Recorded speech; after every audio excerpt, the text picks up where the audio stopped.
Assalamualaikum warahmatullahi wabarakatuh dan salam sejahtera. Kami daripada kumpulan KK19. Tajuk kami adalah mengkaji sifat fizik kimia sisa hampas sagu melalui proses pengeringan lapisan terbernalik. Saya Fatin Nuraimati Masrun.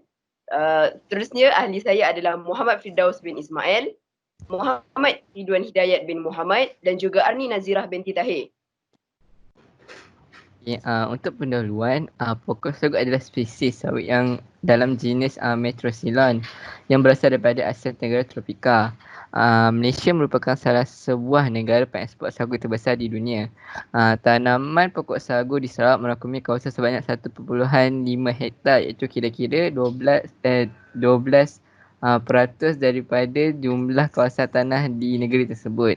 Penanaman komersial sagu disediakan di Mekah oleh Agensi Pembangunan Tanah Sarawak bagi menjalankan penyelidikan dan pembangunan yang lebih intensif terhadap sagu. Seterusnya ialah penyataan masalah. Pertumbuhan industri pemprosesan produk sagu di Sarawak seperti industri penghasilan tepung sagu telah mengakibatkan penghasilan sisa hampas sagu yang tinggi. Sisa hampas sagu ini kemudiannya dibuang sepenuhnya ke dalam sungai dan menyebabkan pencemaran kepada alam sekitar. Namun begitu, sisa hampas sagu boleh dijadikan produk lain yang bernilai seperti pelet makanan haiwan. Oleh itu, bagi menambah baik industri penggunaan hampas sagu, sifat kimia dan fiziknya dikaji. Dalam uji kaji yang telah dijalankan, terdapat beberapa objektif. Yang pertama adalah untuk menentukan kadar pengeringan dan kandungan kelamapan hampas sagu. Yang kedua, untuk mengkaji taburan saiz zarah hampas sagu. Yang ketiga, menentukan kandungan komposisi kanji dalam hampas sagu. Dan yang keempat adalah untuk menentukan kandungan abu ke atas hampas sagu. Bagi metodologi uji kaji kadar kelemapan ke atas hampas sagu, untuk penyediaan sampel hampas sagu, kandungan kelemapan hampas sagu pada awalnya adalah sebanyak 90% asas basah. Untuk pemeriksaan parameter FBD iaitu suhu dan hal laju, suhu yang dimanipulasi adalah 50, 60, 70 dan 80 degree Celsius. Manakala hal laju yang dimanipulasi adalah pada 1.5, 1.7, 1.9 dan 2.1 meter per second. FBD dihidupkan selama 15 minit untuk mengalirkan udara panas sehingga mencapai keadaan mantap. Alat anemometer digunakan untuk memeriksa suhu dan hal laju yang ingin dicapai. Selepas suhu dan hal laju yang telah dicapai, sampel diletakkan di dalam FBD. Setiap langkah diulang dengan menggunakan suhu yang berbeza, suhu dan hal laju yang berbeza. Seterusnya ialah analisis saiz zarah. Berdasarkan kajian oleh Wan Muhammad Hafiz, analisis saiz zarah menggunakan teknik ayak. Proses pertama ialah pemilihan batang pokok sagu, iaitu batang sagu dipotong kepada 3 bahagian dengan ukuran panjangnya 500 mm. Seterusnya, setiap batang pokok dibiarkan lapisan luar dan dibahagikan kepada 2, seterusnya dipotong menjadi blok segi 4. Seterusnya, dengan menggunakan prototipe daripada Mardi Roller Grater, bongkah batang itu diparut pada arah 0 degree dan 90 degree.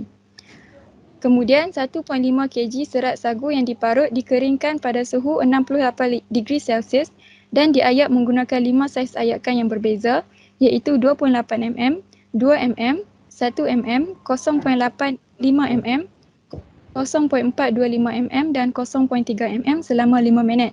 Seterusnya, keputusan dicatatkan. Untuk kandungan abu pula, kajian ini dilakukan oleh Siti Asmah.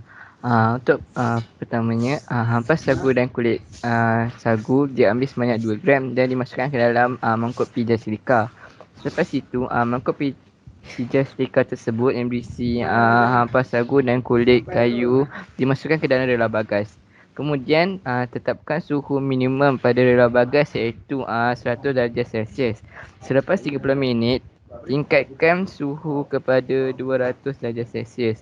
Akhir sekali, tingkatkan suhu rela bagas pada 575 darjah Celsius setelah 3 jam pembakaran atau sampai semua karbon dalam sampel habis dibakar. Seterusnya bagi kandungan kanji, iaitu dengan masukkan hampas sagu dan juga 1 liter air suling di dalam beaker. Kemudian beaker tersebut dipanaskan selama 15 minit dan suhunya tidak melebihi takat didih air. Seterusnya dibilas dengan menggunakan kelalangkun dan juga corong tirus. Terusnya bilas dengan TCL sebanyak 2 kali. Terusnya juga dibilas dengan air panas dan dimasukkan 25 ml kalium iodida. Lalu ukur jumlah OD pada 580 nanometer menggunakan spektrometer. Okey, bagi keputusan dan perbincangan bagi uji kaji kadar kelembapan dalam ampas sagu, secara umumnya kita tahu FBD digunakan secara meluas dalam industri kimia, pharmaceutical, makanan dan sebagai pengering berkelompok kerana kadar peminahan haba dan jisim yang tinggi. Oleh itu, proses pengeringan yang dijalankan adalah dengan menggunakan FBD. Parameter yang dimanipulasi dalam uji kaji ini adalah suhu dan laju udara. Merujuk kepada kajian yang telah dijalankan sebelum ini, suhu udara mempunyai kesan ke atas penyebaran proses pengeringan, di mana dibuktikan pada suhu yang lebih rendah, zarah menyerap lebih banyak haba untuk penyedatan air daripada suhu yang lebih rendah, dan dengan itu meningkatkan kadar penyedatan. Bagi parameter kedua iaitu laju udara, membuktikan kadar kelembapan dalam zarah-zarah ampas sagu berkurang dengan kadar yang cepat pada laju yang tinggi. Oleh itu, peminahan haba dan jisim di dalam FBD boleh dibawa dan dengan mudah. Seterusnya ialah analisis saiz zarah. Berdasarkan kajian daripada Nur Farhana Zainal Abidin, analisis saiz zarah menggunakan teknik penyerakan cahaya multisudut mendapati hanya sedikit perbezaan di antara saiz zarah bagi kedua sampel. Saiz zarah bagi sagu tempatan adalah 29.05 mikrometer. Saiz zarah sagu adalah di antara 5 hingga 65 mikrometer dan puratannya adalah antara 30 hingga 31 mikrometer. Berbeza pula dengan kajian daripada Karim dan Alias, iaitu beliau mengkaji perbezaan saiz zarah daripada peringkat kematangan pokok sagu yang berbeza, iaitu pelawir, bubul, angau muda dan angau tua. Beliau mendapati bahawa min dan median diameter adalah semakin meningkat dengan kadar peningkatan pertumbuhan. Oleh itu, semakin tua sawit sagu, semakin bertambah saiz zarah kanji sagu tersebut. Untuk kandungan abu pula, keputusan bagi kajian dilakukan oleh Siti Asmah, peratus kandungan abu sagu bagi ampas sagu adalah 0.007% dan kulit kayu pokok sagu adalah 0.0003%.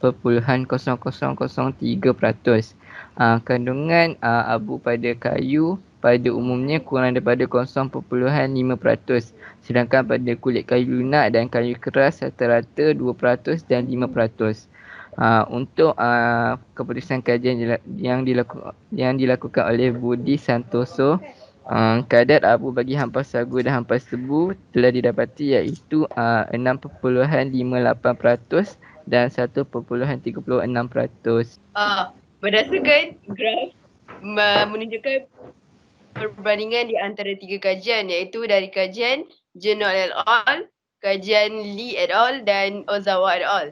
Di mana berdasarkan 3 kajian tersebut menunjukkan bahawa peratusan kanji adalah yang lebih tinggi berbanding selulosa, hemiselulosa dan juga lignin.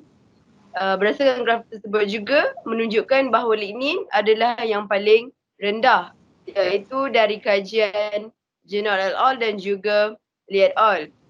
Tetapi bagi kajian Ozawa et al. Menunjukkan hemiselulosa adalah peratusan yang paling rendah.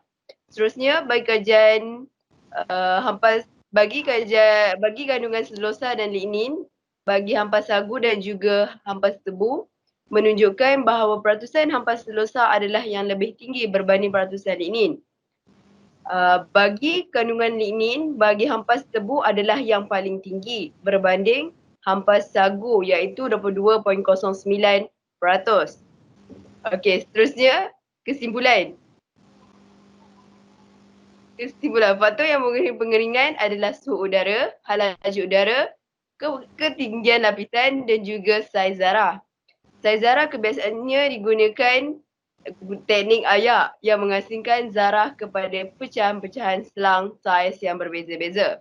Selain itu, teknik yang lain juga digunakan, iaitu teknik penyerakan cahaya multisudut statik dan juga teknik Lombish Masterizer S. Okey, untuk kandungan abu pula ditentukan dengan melakukan pembakaran ke atas sisa hampas sagu tersebut. Seterusnya, kandungan kanji yang terperangkap di dalam sisa hampas sagu kira-kira 60% sehingga 70%.